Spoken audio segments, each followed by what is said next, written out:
Við erum hérna í dæmi 6 í æfingu 4.3.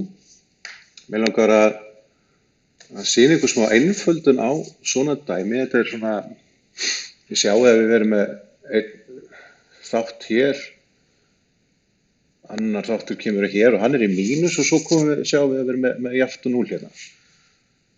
Ef ég tek þennan þátt hérna og færa hann yfir jafntumerki, þá einfaldar þetta mjög reikningin okkar þar sem við erum að fara að margfalda í kross. Við skulum skoða þetta aðeins. Þetta kæmi þá þannig út að þessi stærð, hún væri óbreytt vinstra megin. En eins og segi, mér langar að færa þessa stærð hérna yfir. Hún er í mínus, en um leið hún færist yfir jafntumerki, þá breytist hún í plús. Sem sagt verður þá svona x pluss 4 og segja að nú er þetta ekki lengur mínusstærð. Þá geti strax farið að velta því fyrir mér hvernig ég á að margfalda þessar stærðir í kross eins og er beðið í þessari æfingu.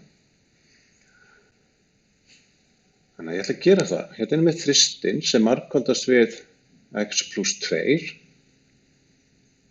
verður jafnt og ás margfaldað við x pluss 4, þannig að breytum nú ekki miklu þar.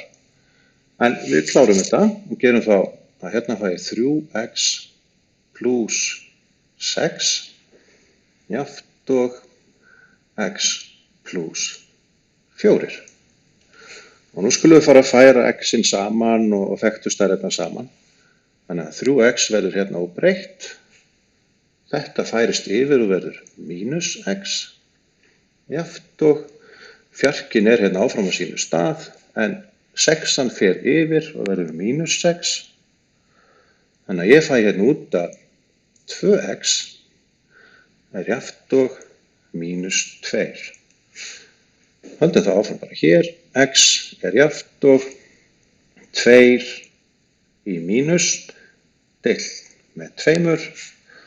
Þannig að ef við bara einföldum og klárum hér, þá er x jafnt og mínus 1 og það var okkar loka svar.